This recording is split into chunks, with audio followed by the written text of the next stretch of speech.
बिस्मिल्लाहिर्रहमानिर्रहीम। अस्सलाम वालेकुम viewers, welcome to Jameel Academy. आज का हमारा टॉपिक है accounting equation. Let's start accounting equation.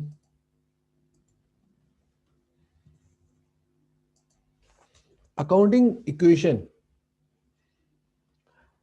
Basically accounting के अंदर सबसे बेसिक न्यूमेरिकल इक्वेशन है, जिसके अंदर हमें हमेशा इक्वलिटी इक्वेशन में दोनों तरफ, इक्वेशन की दोनों तरफ, इक्वल की दोनों तरफ बैलेंस रखना जरूरी होता है। इस तरीके से बैलेंस रखना है जिस तरीके से हमारे वेट मशीन में दोनों चीजें, दोनों तरफ लेफ्ट राइट दोनों साइड मेज मेज होंगी तो इक्वल होगा। अब जब अगर दोनों इक्वल होंगी तो इट मींस कि आपके पास अकाउंटिंग इक्वेशन आपकी टेली है, अकाउंटिंग इक्वेशन आपकी मैच है।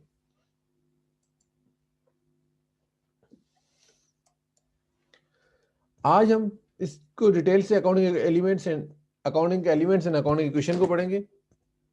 अकाउंटिंग एलिमेंट्स हम पहले भी पढ़ चुके हैं। There are 5 basic elements of accounting: assets, liabilities, capital, expense and revenue. In short, you can memorize elements of accounting ulcer. These 5 elements we have discussed in first 3 lectures also. Today, these are the basic elements of the accounting elements. These are basic elements of accounting, and today we will start accounting equation. Accounting equation is every single transaction, every single events, every single activity of company that occurs in business or organization will be recorded using the accounting equation. There are each transaction must be recorded using the accounting equation. There are 3 very important things to remember about equation.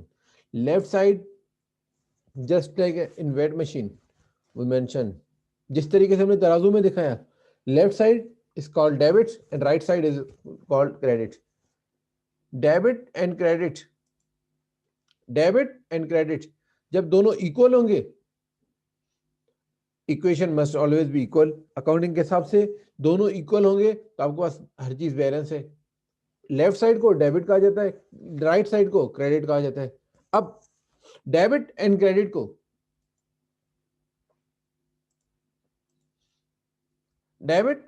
को further clear करने के लिए आपके पास,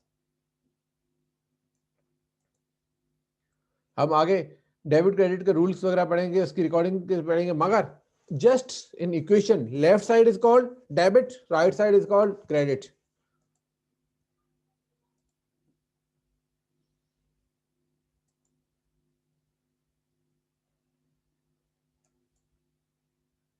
The two sides of equation, debit side, the left side of equation is known as debit side.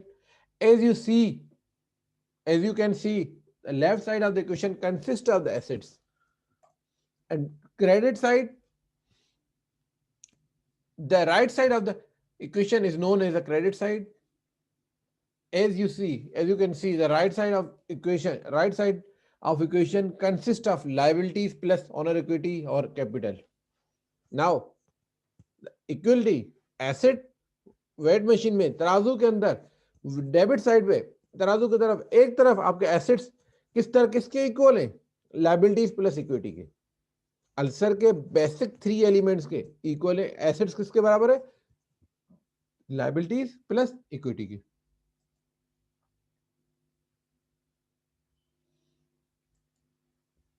Detail accounting equation. अब यहां पे एक सवाल ये आता है कि अगर अकाउंटिंग इक्वेशन के अंदर सिर्फ 3 एलिमेंट्स हैं तो बाकी 2 एलिमेंट्स का क्या करना है?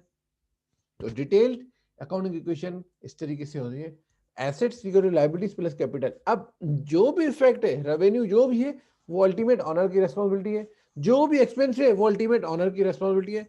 अगर हम इस तरीके से करना चाहें 3 में एसेट्स लायबिलिटीज प्लस कैपिटल, तब भी आपके पास सेम इफेक्ट आएगा। अगर डिटेल से आप करना चाहते हैं तो डिटेल में एक्सपेंस माइनस एक्सपेंस करेंगे एंड रेवेन्यू को प्लस करेंगे, तो ये दोनों का इफेक्ट अल्टीमेट आपके पास कैपिटल में आता है।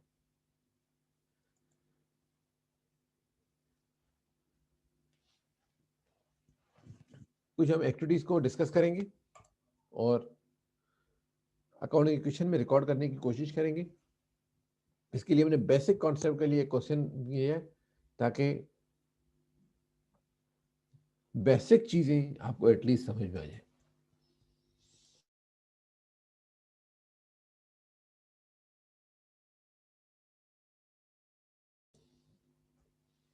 वेरी सिंपल क्वेश्चन,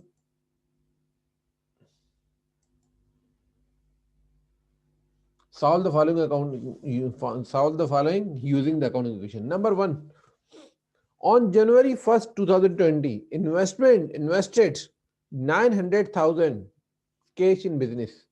अब आपके पास हर ट्रांजेक्शन को इस तरीके से एनालाइज करना है।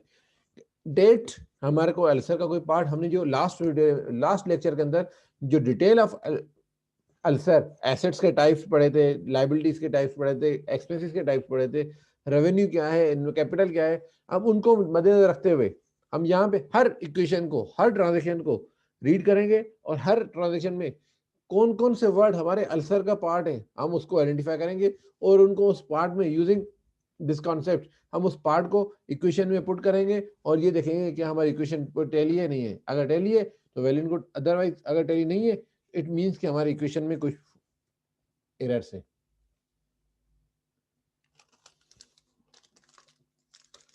फर्स्ट हमने इन्वेस्टमेंट्स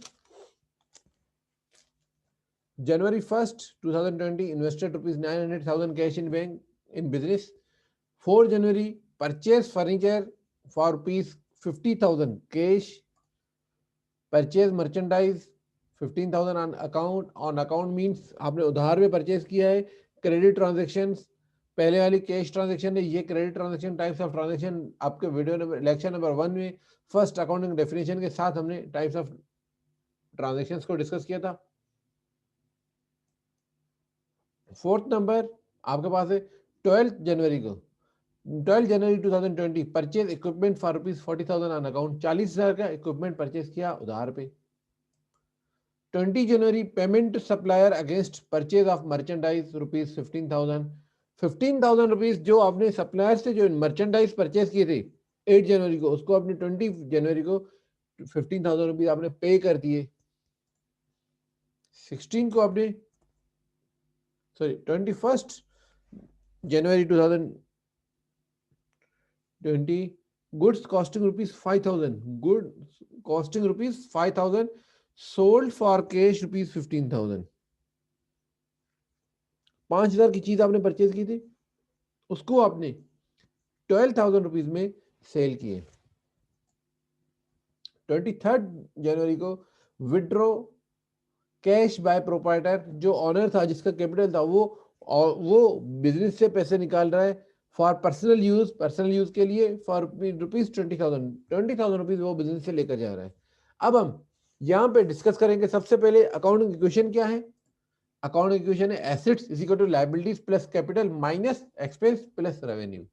अब आपके पास हम डिटेल इक्वेशन के साथ अल्सर के 5 एलिमेंट्स, बेसिक अकाउंटिंग के 5 एलिमेंट्स को मद्देनजर रखते हुए इक्वेशन को हम पुट करते जाएंगे।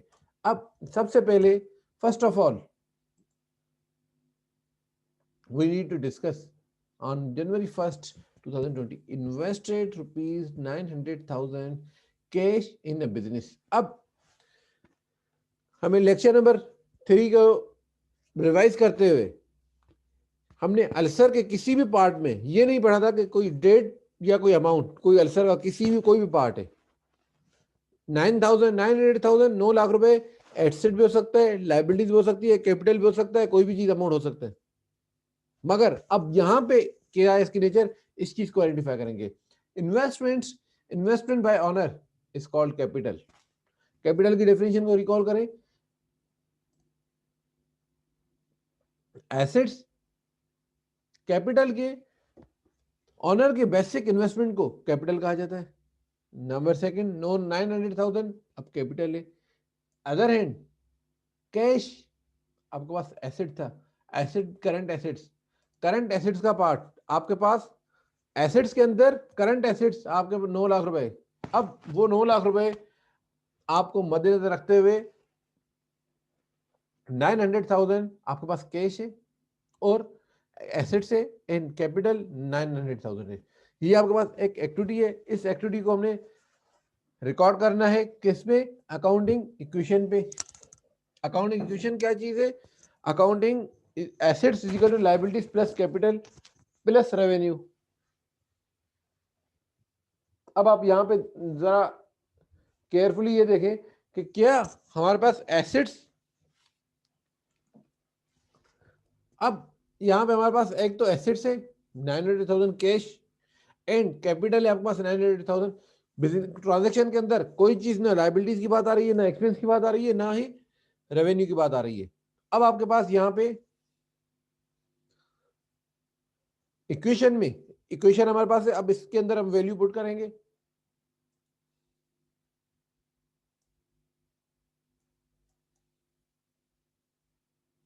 Assets is equal to liabilities plus capital minus expense plus revenue. अब एसेट्स के अंदर कैश में 900,000 है, एसेट का सब अकाउंट कौन सा है? कैश। कैपिटल के अंदर 900,000। अब 900,000 is equal to 900,000, it means कि इक्वेशन इज टेली। अब आपके पास नेक्स्ट जो नेक्स्ट ट्रांजेक्शन है वो है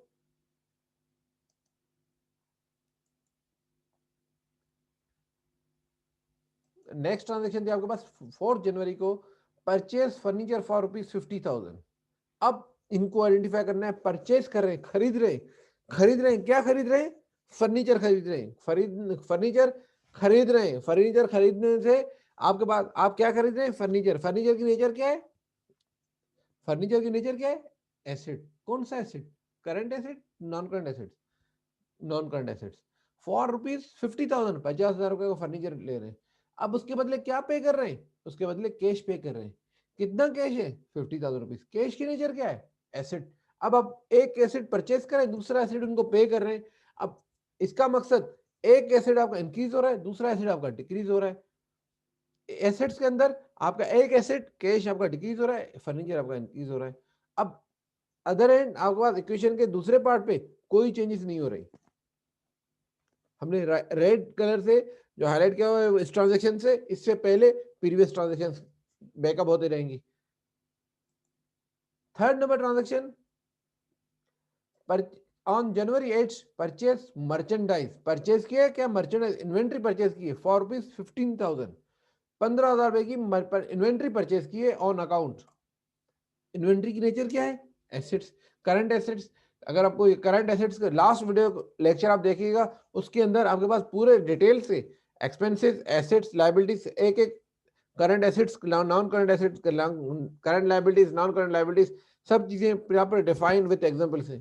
अब यहाँ के अंदर आप इन्वेंट्रीज की, मर्चेंडाइज की नेचर क्या है? एसेट्स। एसेट कितने का परचेज किए? 15,000 रुपए के। ऑन अकाउंट, ऑन अकाउंट का मकसद क्या है? कि आपने उधार में परचेज किए, क्रेडिट ट्रांजेक्शन हो रही है। क्रेडिट ट्रांजेक्शन में 15,000 रुपए आपने, आपकी रेस्पॉन्सिबिलिटी है, आप उस बंदे को पे करें, आपकी लाइबिलिटीज है। अब इक्वेशन के अंदर हम किस तरीके से पुट करेंगे? इक्वेशन क्या है? Assets equal to liabilities plus capital minus expense plus revenue. अब आप मर्चेंडाइज आपके पास आइए 15,000 रुपीज की मर्चेंडाइज आई। ऑलरेडी आपके पास 850 के कैश रुपीज थे आपके पास, कैश अमाउंट था 850,000। 50,000 रुपीज का आपके पास फर्नीचर है, 15,000 की आपके पास मर्चेंडाइज है। अब लाइबिलिटीज कितनी है? 15,000। कैपिटल कितना है? 900,000। अब कैपिटल एसेट्स जो है 9,15,000 और कैपिटल इक्वेशन की दूसरी तरफ 9,15,000 रुपए, उसमें 900,000 आपका कैपिटल था, 15,000 रुपए आपकी लाइबिलिटीज है। अगेन नेक्स्ट ट्रांजेक्शन, जनवरी 12 को आपने परचेज किया है। क्या परचेज किया? इक्विपमेंट परचेज किया। इक्विपमेंट की नेचर क्या है? इक्विपमेंट की नेचर है एसेट्स। कौन से एसेट्स? Non current assets. कितने में परचेज करें? 40,000 में परचेज करें, 40,000 में परचेज करें। Purchase equipment for ₹40,000 on account, उधार में परचेज कर रहे हैं। ऑन अकाउंट का मकसद क्या है? लाइबिलिटीज, आपका प्रॉमिस है, आपकी रेस्पॉन्सिबिलिटीज है, आप उसको पे करें। अब इक्वेशन में पुट कर दें, सेम इक्वेशन। अब इस इक्वेशन में आपके पास मर्चेंडाइज के बाद एक और एसेट आया 40,000 का इक्विपमेंट। अब इक्विपमेंट आने से आपके पास एक तो इक्विपमेंट इंक्रीज हुआ, दूसरा आपके पास लाइबिलिटीज आपकी इंक्रीज हो गई।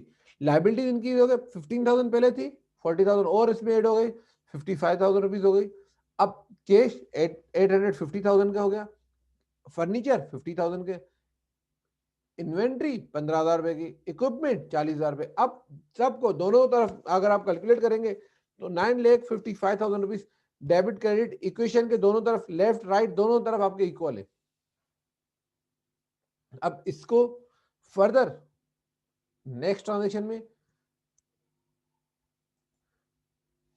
12 जून के जनवरी के बाद 20 जनवरी 2020 को payment to supplier against purchases of merchandise, जिससे आपने पहले मर्चेंडाइज परचेज की थी, अब उस बंदे को आपने पे कर दिया। तो यकीनन जितना आपके पास कैश था, कैश आपका कम हो गया। अब पेमेंट क्या नेचर है, पेमेंट की नेचर क्या है, एसेट्स, कैश आपका कम हो गया। किसके बदले आपने पे किया है, मर्चेंडाइज के बदले, जो आपकी लाइबिलिटीज थी। अब आपके पास क्या होगा, लाइबिलिटीज 15,000 था, 55,000 था, उसके 15,000 रुपए कम होके 40,000 रह गया। कैश 8,50,000 था, उसमें से 15,000 कम होके 835,000 हो गया। अब यहाँ पे आपके पास इस चीज को देखने के, आपने कैश पे किया है, इसके बदले कुछ आपको मिला नहीं, मगर क्या मिला है आपको, आपकी लाइबिलिटीज कम हुई है। Next,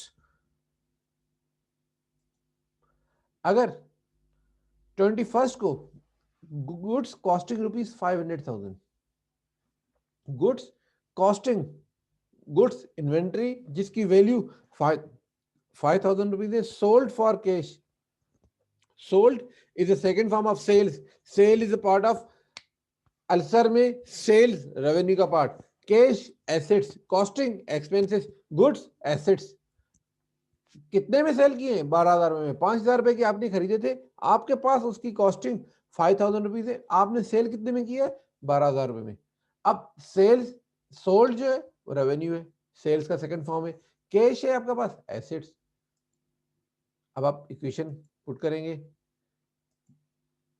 costing expenses goods assets. अब आपके पास यहाँ पे सबसे पहले कैश आपके पास आया, क्यों आया, आपका रेवेन्यू हुआ, आपने रेवेन्यू में बेट कर दिया, ये बेट कर दिया, प्लस मर्चेंडाइज आपने गुड कॉस्टिंग रुपीज 5,000 रुपीज, आपने 5,000 रुपीज की इन्वेंट्री सेल की है, 5,000 की इन्वेंट्री की आपसे ऑनरशिप चेंज हो गई, आपने किसी को दे दिया। अब 15,000 की जो इन्वेंट्री थी उसमें से 5,000 रुपीज आपकी माइनस देने के बाद आपके पास कितना बचेगा, 10,000 रुपीज। अब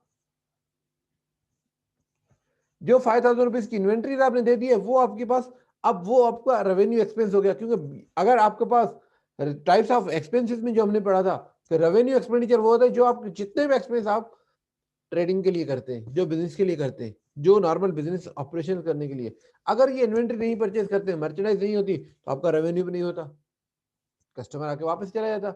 अब जो 5,000 रुपीज इन्वेंट्री आपकी ऑनरशिप खत्म हो गई, तो वो आपके पास एक्सपेंस आउट हो गया। अब आपके पास मर्चेंडाइज कितनी बच गई, 10,000 रुपीज की। Next,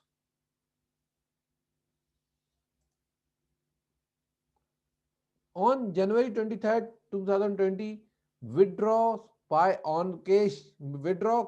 cash by proprietor for personal use। जो प्रोप्राइटर है, जो ऑनर है, जिसका कैपिटल लगा हुआ है, वो 20,000 रुपीज पर्सनल यूज के लिए बिजनेस से निकाल रहा है। अब 20,000 रुपीज बिजनेस से जो निकाल रहा है, सबसे पहले विड्रॉ की नेचर क्या है, क्या विड्रॉ कर रहा है, कैश। कैश की नेचर क्या है, एसेट्स। और विड्रॉ क्या कर रहा है, विड्रॉ की नेचर क्या है, कौन कर रहा है, प्रोप्राइटर। प्रोप्राइटर जो विड्रॉ करता है उसकी वो ड्राइंग कहते हैं। अब इक्वेशन में पुट करेंगे, तो कैश आपका 20,000 कम होगा और कैपिटल से 20,000 माइनस होगा। कैपिटल से बेसिकली ड्राइंग माइनस नहीं होती, कैपिटल के अगेंस्ट कंट्रा कैपिटल है ड्राइंग, इसलिए जस्ट मैंने यहाँ पे माइनस में शो कर दिया है। अगर हम ये चाहते हैं तो 880,000 में लिखते हैं, मगर कैपिटल से माइनस होगा ड्राइंग, वो सेपरेट आपको शो करना होगा, कैपिटल माइनस ड्राइंग। अब आप इक्वेशन जब टैली करेंगे तो आपके पास दोनों इक्वल की दोनों तरफ इक्वेशन टैली है। इट मींस कि आपकी इक्वेशन 100% टैली है। जो आपने अकाउंटिंग के राइट साइड और लेफ्ट साइड का कॉन्सेप्ट अप्लाई किया है, जो डेबिट साइड और क्रेडिट साइड का कॉन्सेप्ट अप्लाई किया है, वो आपका 100% एक्यूरेट है। Hope it's clear, accounting equation is clear. Thanks. If you have feel any question, you can ask comments and reviews. If you are not subscribe my channel, please subscribe it and get updated videos. It will support you all over your academic and also corporate level career. Thanks for watching complete video. Okay, Allah Hafiz.